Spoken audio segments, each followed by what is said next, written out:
ಈಗ ಪತ್ರ ಓದೋ ಸಮಯ ಅಲ್ವೇ? ಪತ್ರ ಯಾರು ಎಲ್ಲಿಂದ ಬರೆದಿದ್ದಾರೆ ಓದೋ ಕುತೂಹಲ ನನಗೂ ಇದೆ. ಬನ್ನಿ ಓದೋಣ. ಪೂಜ್ಯ ಗುರೂಜಿಯವರಿಗೆ ಮಧುಗಿರಿಯಿಂದ ಸುಬ್ರವ್ ಮಾಡುವ ನಮಸ್ಕಾರಗಳು ಅಂತ ಹೇಳ್ತಾ ಅವರು ಜಡೆಮುನಿ ಬಗ್ಗೆ ಪ್ರಶ್ನೆ ಕೇಳ್ತಿದ್ದಾರೆ. ಗುರುಜಿ, ಒಂಥರ ಇವರು ಗೊಂದಲದಲ್ಲಿ ಪ್ರಶ್ನೆ ಕೇಳ್ತಿದ್ದಾರೆ. ಅವ್ರಿಗೆ ಜಡೆಮುನಿ ಭೂತನೋ ಅಥವಾ ದೇವ್ರೋ ಅನ್ನೋ ಪ್ರಶ್ನೆ ಕಾಡ್ತಿದ್ಯಂತೆ. ಜೊತೆಗೆ ಹಲವರು ಒಂದೊಂದು ಕಥೆಯನ್ನ ಹೇಳ್ತಾರೆ. ರಾತ್ರಿ ಹೊತ್ತು ಜಡೆಮುನಿ ಸಂಚಾರ ಆಗ್ತಿರತ್ತೆ ಅಂತ ಹೇಳ್ತಾರೆ. ಪಲ್ಲಕ್ಕಿಯಲ್ಲಿ ಹೊತ್ಕೊಂಡು ಹೋಗ್ತಾರಂತೆ ಜಡೆಮುನಿನ. ಏನಾದ್ರೂ ಯಾರ್ದಾದ್ರೂ ಮನೆ ಮೇಲೆ ಏನಾದ್ರೂ ಜಡೆಮುನಿ ಹೋದ ಅಂತ ಇದ್ರೆ, ಅಂದ್ರೆ ಸಂಚಾರ ಆಯ್ತು ಅಂದ್ರೆ ಆ ಮನೆ ಏಳ್ಗೆನೆ ಆಗಲ್ಲ. ಈ ತರ ಹಲವು ಕಟ್ಟುಕತೆನೋ ಅಥವಾ ಗೊತ್ತಿಲ್ಲ ಗುರುಜಿ, ಈ ತರ ಹೇಳ್ತಾರೆ. ಇದು ನಿಜಾನ ಸುಳ್ಳ? ದಯವಿಟ್ಟು ಹೇಳಿ ಅಂತಿದ್ದಾರೆ ಸುಬ್ರಾವ್. ನಿಜವಾಗ್ಲೂ ಹೇಳಬೇಕು ಅಂದ್ರೆ ಜಡಿ ಮುನೀಶ್ವರ ಅನ್ನೋ ನೀನು ಯಾರೋ ಅಲ್ಲ, ಪರಮೇಶ್ವರ. ಈಶ್ವರನಿಗೆ ಜಲಾನುಗ್ರಹದಲ್ಲಿ ಈಶಾನ್ಯಸ ಸರ್ವಭೂತಾನಾಂ ಈಶ್ವರ ಜನ್ಮಸಿದ್ಧಿ. ಈಶಾನ್ಯದಲ್ಲಿ ಪರಮೇಶ್ವರ ವಾಸವಾಗಿರ್ತಾನೆ. ಬೃಹಸ್ಪತಿ ಗುರು ಅಂದರೆ ಅವನು ಗುರು ಆಗಿರ್ತಕ್ಕಂಥ ಅವನೇ ಆಗ್ತಾನೆ. ಜಗತ್ತನ್ನು ಕಾಲವನ್ನು ಸಂರಕ್ಷಣೆ ಮಾಡೋಕ್ಕೆ ಕಾಳ ಭೈರವನಾಗಿರ್ತಕ್ಕಂಥನು ಪರಮಾತ್ಮ ಕೃಪಾ ಕಟಾಕ್ಷದಲ್ಲಿ ಪರಮೇಶ್ವರನಾಗಿರ್ತಾನೆ. ಅಷ್ಟದಿಕ್ಪಾಲಕರಲ್ಲಿ ಒಬ್ಬನಾಗಿರ್ತಾನೆ. ಅಂದರೆ ಅಷ್ಟು ದಿಕ್ಕುಗಳಲ್ಲಿ ಏಕದಿಕ್ಕ ಅವನೇ ನೋಡ್ಕೊಳ್ಳೋದ್ರಿಂದ ಪರಮಾತ್ಮ ಕೃಪಾ ಕಟಾಕ್ಷ. ಪಾರ್ವತಿಯಲ್ಲಿ ಅರ್ಧಾಂಗಿಯಾಗಿರ್ತಾನೆ, ಪರಮೇಶ್ವರನಾಗಿರ್ತಾನೆ. ಅದಕ್ಕೆ ಗಣಾಧ್ಯಕ್ಷನಾಗಿರ್ತಕ್ಕಂಥವನು ಗಣಪತಿಗೆ ಸುಬ್ರಹ್ಮಣ್ಯನಿಗೆ ಇಬ್ಬರಿಗೂ, ಅಂದರೆ ರಾಹುಕೇತುಗಳಿಗೆ ಅಧಿಪತಿಯಾಗಿರ್ತಕ್ಕಂಥ ಗಣೇಶ ಸುಬ್ರಹ್ಮಣ್ಯನಿಗೆ ಇವನು ಅಧಿದೇವತೆ ಆಗಿರ್ತಕ್ಕಂಥ ಮೂಲ ಗುರು ಸಾಕ್ಷಾತ್ ಲಯಕರ್ತ ಪರಮೇಶ್ವರ. ಅಂದರೆ ಎಲ್ಲ ರೂಪದಲ್ಲೂ ಇರತಕ್ಕಂಥ ಪರಮೇಶ್ವರ ಒಬ್ಬನೇ ಆಗಿರ್ತಕ್ಕಂಥವನು. ಪಿಚ್ಚಾಂಡಿ ಭಿಕ್ಷೆ ಬೇಡುವಾಗ ಪಿಚ್ಚಾಂಡಿ ಆಗಿರ್ತಕ್ಕಂಥವನು, ನಾಟ್ಯ ಆಡುವಾಗ ಭರತವನ್ನೇ ಸೃಷ್ಟಿ ಮಾಡಿರೋನು, ಭರತದ ಮೇಲೆ ನಾಟ್ಯ ಆಡುವಾಗ ಭರತನಾಟ್ಯೇಶ್ವರನಾಗಿರ್ತಕ್ಕಂಥ ನಟರಾಜನಾಗ್ತಾನೆ. ಇಷ್ಟೆಲ್ಲ ಆಗಿರಬೇಕಾದ್ರೆ ಜಡೆ ಮುನೀಶ್ವರ ವೃಕ್ಷಗಳಿಗೆ ರಾಜನಾಗಿರಬೇಕಾದ್ರೆ, ವನದಲ್ಲಿ ರಾಜನಾಗಿರಬೇಕಾದ್ರೆ ಸಾಕ್ಷಾತ್ 7 ಜನ ಅಕ್ಕ ತಂಗಿಯರಿಗೆ ಗಂಡನಾಗಿ ಅಣ್ಣನಾಗಿ ಪರಿಪೂರ್ಣ ಅನುಗ್ರಹವನ್ನು ಸಿದ್ಧಿ. ಅಂದರೆ ಅಮ್ಮನವರು ಚೌಡೇಶ್ವರಿ ಅಂತ ಇರ್ತಾಳೆ. ಇವಳಿಗೆ ಪಾರ್ವತಿ ಸ್ವರೂಪ ಅಂತ ಕರಿತೀವಿ. ಈ ಚೌಡಿಗೆ ರಣಚಂಡಿಯಾಗಿರ್ತಕ್ಕಂಥವಳು, ಅಂದರೆ ರೌದ್ರವಾಗಿರ್ತಾಳಂತ. ಇವಳಿಗೆ ಗಂಡನಾಗಿರ್ತಾನಂತೆ. ಆದರೆ ಸಪ್ತಮಾತ್ರಿಕೆಯರಿಗೆ ಅಣ್ಣನಾಗಿರ್ತಾನೆ. ಇಂಥವನೇ ಜಡೆ ಮುನೀಶ್ವರ. ಅದಕ್ಕೆ ನಿಮಗೆ ಮುನಿ ಸಂಚಾರ ಮಾಡುವಾಗ ಜಡೆ ಮುನೀಶ್ವರ, ರಕ್ತ ಮುನೀಶ್ವರ, ರಾಜ ಮುನೀಶ್ವರ, ಈ ರೀತಿ ಎಲ್ಲ ಮುನಿಗಳ ಸಂಚಾರದಲ್ಲಿ ಆಲ್ದ ಮರದಲ್ಲಿ ವಾಗ್ತಾರೆ. ಇವನು ಪೊಟ್ಟೆಯಲ್ಲಿ ಹಾವ ರೂಪದಾಗ ತಗೋಬೋದು, ಯಾವ ರೂಪವಾದ ತಗೋಬೋದು, ಯಾರಾದರೂ ಒಂದು ಮಕ್ಕಳ ರೂಪವಾದ ತಿಳಿಸ್ಬೋದು. ಅದಕ್ಕೆ ಈ ಪರಿವರ್ತನೆ ಅವನ ಸಂಚಾರ ಪ್ರತಿದಿನ ಬೆಳಗಿನ ಜಾವದಲ್ಲಿ, ಅಂದರೆ ಏನು ಅಂದರೆ 2:30 3 ಗಂಟೆ ಆ ಸಮಯದಲ್ಲಿ ಸಂಚಾರ. ಇಲ್ಲದರೆ ಮಠ ಮಧ್ಯಾಹ್ನದಲ್ಲಿ 12 ಗಂಟೆಯಿಂದ 1:30 ಆ ಸಮಯದಲ್ಲಿ, ಇಲ್ಲ ಮಧ್ಯರಾತ್ರಿಯ ಪರಿಪೂರ್ಣ ಅನುಗ್ರಹ ಅಂದರೆ ಸಾಯಂ ಸಂಧ್ಯಾಕಾಲ ಮುಸ್ಸಂಜೆ ಆದಮೇಲೆ, ಸಾಯಂ ಸಂಧ್ಯಾಕಾಲ ಆದಮೇಲೆ, ರಾತ್ರಿ ಆದ ಮೇಲೆ 10 ಗಂಟೆ ಮೇಲೆ ತಿನ್ನಬೇಡಿ ಅಂತ ಎಷ್ಟೋ ಜನಕ್ಕೆ ಬಾಯಿ ಬಡ್ಕೊಂಡಿದ್ದೀನಿ, ಕೇಳಲ್ಲ.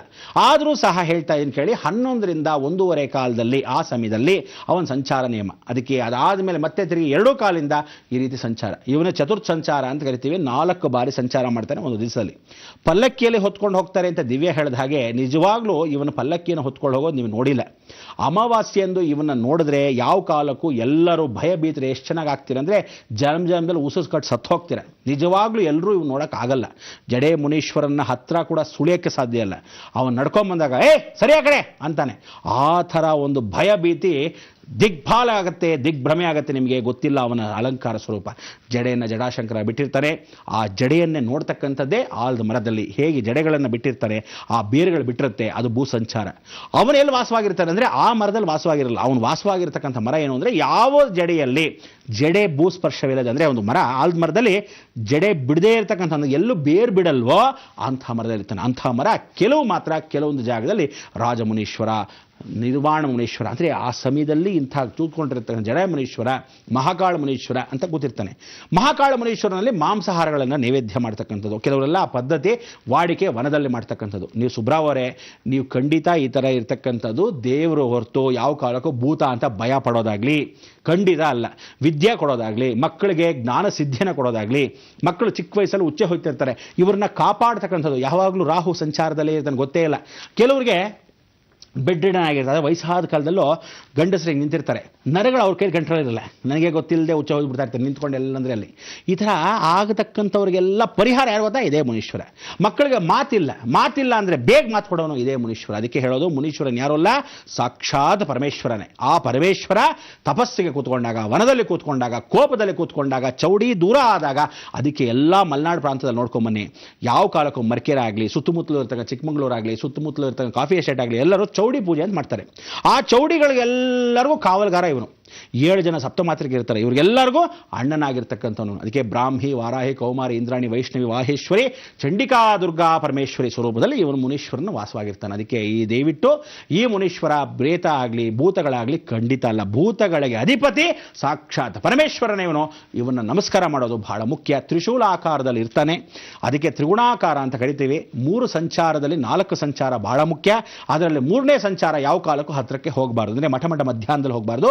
ಬೆಳಗಿನ ಜಾವದಲ್ಲಿ 2-2:30 ಕಾಲು 2 ಗಂಟೆ ಕಾಲದಲ್ಲಿ ಹೋಗಲೇ ಕೂಡುದು. ನಿಮ್ಗೆ ಗೊತ್ತಿರಲ್ಲ, ಆ ಸಮಯಕ್ಕೆ ಹೋಗಿರ್ತೀರ. ಬೆಳಗಿನ ಜಾವ ಪ್ರದಕ್ಷಿಣೆ ಅಂತ ಆಲ್ಮರದ ಹತ್ರ ಮಾತ್ರ ಹೋಗಬೇಡಿ, ಅವನು ಓಡಾಡ್ತಿರ್ತಾನೆ. ಅಮಾವಾಸ್ಯೆಯಲ್ಲಿ ನೋಡಬೇಕು ಅಂದರೆ, ನಿಜಕ್ಕೂ ನಿಮ್ಗೆ ಗೊತ್ತಾಗಬೇಕು ಅಂದರೆ, ಬಹಳ ಜನ ಗೊತ್ತಿರಬೇಕಾದ್ರೆ ಸಾಲಿಗ್ರಾಮವನ್ನು ಇಟ್ಕೊಂಡು ನೋಡಬೇಕು. ನೋಡ್ತಕ್ಕಂಥವ್ರು ಧೈರ್ಯವಾಗಿರಬೇಕು. ಕಿಂಚಿತ್ ಭಯ ಭೀತಿ ಆಯಿತು ಅಂದರೆ ಹಾರ್ಟ್ ಅಟ್ಯಾಕ್ ಆಗಿ ನೆಗೆದು ಬಿದ್ದು ಸತ್ತೋಗ್ತೀರಾ. ಯಾಕೆಂದರೆ ಅವ್ನು ನೋಡೋಕ್ಕಾಗಲ್ಲ, ಎಷ್ಟು ವಿಶಾಲವಾಗಿರ್ತಾನೆ ಅಂದರೆ ಆಕಾಶ ಭೂಮಿ ಒಂದೇ ಆಗಿರುತ್ತೆ, ಒಂದೇ ಬೆಳಕು. ಇದು ಸಾಕಷ್ಟು ಜನಕ್ಕೆ ಕಣ್ಣಿಗೂ ಕಾಣಲ್ಲ, ಕೆಲವು ಕಾಂತಿ ಹೊಟ್ಟೋಗುತ್ತೆ. ಅವನ ರಾಜ ಮರ್ಯಾದೆ ಸಾಕ್ಷಾತ್ ಪರಮೇಶ್ವರನ ದೇವಾನುದೇವತೆಗಳೆಲ್ಲರೂ, ಜಗನ್ಮಾತೆ ಮುಂದೆ ಹೋಗ್ತಿರ್ತಾಳೆ, ಅವರ ಹಿಂದೆ ಇವನು ಪಲ್ಲಕ್ಕಿಯಲ್ಲಿ ಕೂತಿರ್ತಾನೆ, ವಿರಾಜಮಾನವಾಗಿ ಕೂತಿರ್ತಾನೆ. ಇದು ಬಹಳ ವಿಶೇಷ. ಇದನ್ನು ಯಾವ ಕಾಲಕ್ಕೂ ಅಪ್ಪಿ ತಪ್ಪಿ ಪರೀಕ್ಷೆ ಮಾಡೋಕ್ಕಾಗಲಿ ಅಥವಾ ಟೀಕೆ ಟಿಪ್ಪಣಿ ಮಾಡೋಕ್ಕಾಗಲಿ ಅಥವಾ ಏನಾದರೂ ಮಕ್ಕಳಾಟಕ್ಕೆ ನೋಡೋಣ ಅದೇನಾಗ್ಬಿಡುತ್ತೋ ಅನ್ನೋದಾಗಲಿ ಖಂಡಿತ ಮಾಡೋಕ್ಕೆ ಹೋಗಬೇಡಿ. ಹೆಣದ ಸಾಲು ಬಿದ್ದೋಗುತ್ತೆ, ಹುಷಾರ್. ಅದಕ್ಕೆ ಅವನ ಕಾಲದಲ್ಲಿ ನೀವು ಎಷ್ಟು ಶರಣಾಗುತ್ತೀರಿ. ಯಾವಾಗ ನಮಸ್ಕಾರ ಮಾಡಬೇಕು? ಪ್ರತಿ ಸೋಮವಾರ, ಶನಿವಾರ, ಅವನ ವಾರ, ಆ ಸಮಯಕ್ಕೆ ನಮಸ್ಕಾರ ಮಾಡಿ. ಎಷ್ಟೋ ಜನ ಕೇಳಿದ್ದೀನಿ, ಮೊಸರನ್ನ ನೈವೇದ್ಯ ಮಾಡಿ. ಮಕ್ಕಳಿಗೆ ಬೇಕಾಗಿರೋದೇ ಮೊಸರನ್ನ. ಅವನ ನೈವೇದ್ಯ ಮಾಡಿರೋ ಮೊಸರನ್ನ 11 ಪ್ರದಕ್ಷಿಣೆ ಹಾಕಿ ಪ್ರಸಾದ ತಗೊಳ್ಳಿ. ರಾತ್ರಿ ನೋಡಿ, ನೀವು ಉಪ್ಪು ಹಾಕಿಬೇಡಿ ಮೊಸರನ್ನ ಸುಮ್ಮನೆ ಕಲಸಿ ನೋಡಿ, ಆ ರುಚಿನೇ ಬೇರೆ. ಆ ರುಚಿಗೂ ಈ ರುಚಿಗೂ ಎಷ್ಟು ವ್ಯತ್ಯಾಸ ಅಂದರೆ, ನರಿ ಬಂದು ತಿನ್ಕೊಂಡು ಹೋಗುತ್ತೆ. ಕಾಡಲ್ಲಿ ಅಕಸ್ಮಾತ್ ವಾಸವಾಗಿದ್ರೆ ನರಿ ಮಾತ್ರ ಬರುತ್ತೆ, ಬೇರೆ ಪ್ರಾಣಿಗಳು ಮುಟ್ಟಲ್ಲ, ನರಿನ ಮಾತ್ರ ಮುಟ್ಟತ್ತದು. ಆ ನರಿನ ಮಾತ್ರ ಸ್ವೀಕರಿಸುತ್ತೆ. ಬೇರೆ ಜಾಗದಲ್ಲಿ ಅಂದರೆ ಜಡೆ ಮುನೀಶ್ವರ ಎಲ್ಲಿ ಜಡೆಗಳಾಗಿ ಬಿಟ್ಟಿರ್ತಾರೋ ಆ ಮುನಿ ಅಲ್ಲಿ ವಾಸವಾಗಿದ್ದರೆ ಬರೀ ನವಿಲು ಮಾತ್ರ ಬಂದು ತಿನ್ಕೊಂಡು ಹೋಗುತ್ತೆ. ಅದಕ್ಕೆ ಇಂಥ ದೇವರುಗಳು ಇಂಥ ವಾಹನಗಳು ಮಾತ್ರ ತಿನ್ಕೊಂಡು ಹೋಗೋದು ಇಂಥ ಒಂದು ವಿಶೇಷವಾಗಿರ್ತದೆ ಮುನೀಶ್ವರ ಸಂಚಾರ. ಅದಕ್ಕೆ ದಯವಿಟ್ಟು ಆಟ ಆಡಕ್ಕೆ ಹೋಗಬೇಡಿ. ಇದು ಪ್ರೇತಾತ್ಮ ಅಲ್ವೇ ಅಲ್ಲ, ಖಂಡಿತ ಸಾಕ್ಷಾತ್ ಭಗವಂತ. ಎಲ್ಲರಿಗೂ ಮನದಟ್ಟಾಗ್ತಕ್ಕಂತ ಹೇಳ್ತೀನಿ. ಅಮಾವಾಸ್ಯೆಯಲ್ಲಿ ಶ್ರೇಷ್ಠತೆ, ಪೌರ್ಣಮಿಯಲ್ಲಿ ಕಂಡು ಕಾಣದೇ ಇದ್ದಾಗಿರ್ತಾನೆ. ಪೌರ್ಣಮಿಯಲ್ಲಿ ಜಗನ್ಮಾತೆ ಸ್ವತಃ ಆವರಿಸ್ಕೊಂಡ್ಬಿಟ್ಟಿರ್ತಾಳೆ ಆ ಜಾಗವನ್ನು. ಅದಕ್ಕೆ ಅಲ್ಲಿ ನೋಡ್ಬೋದು ಬಿಳಿ ಹಾವುಗಳು ವಿಶೇಷ, ಎಲ್ಲರಿಗೂ ಕಣ್ಣು ಕಾಣುತ್ತೆ, ಯಾರ ಕೈಲೂ ಮುಟ್ಟಕ್ಕೆ ಸಾಧ್ಯವಿಲ್ಲ. ಇದೇ ಗುಪ್ತೇನಸ್ತಿರ. ಆ ರಹಸ್ಯ ಎಷ್ಟೋ ವಿಶೇಷ. ಈ ರಹಸ್ಯವನ್ನು ಯಾವ ಕಾಲಕ್ಕೂ ಗುರುಮೂಲ, ಋಷಿ ಮೂಲ, ನದಿ ಮೂಲ ಕಂಡಿಡಿಯಕ್ಕೆ ಹೋಗಬೇಡಿ, ಹುಷಾರ್. ಸುಬ್ರಾವ್ ಅವರೇ, ನೀವು ಕೇಳಿದ ಪ್ರಶ್ನೆಗೆ ಗುರೂಜಿಯವರು ಮೈನವಿರೇಳಿಸೋ ಒಂದು ಉತ್ತರವನ್ನ ಕೊಟ್ಟಿದ್ದಾರೆ. ಧನ್ಯವಾದಗಳು ಪತ್ರವನ್ನ ಬರೆದಿದ್ದಕ್ಕಾಗಿ.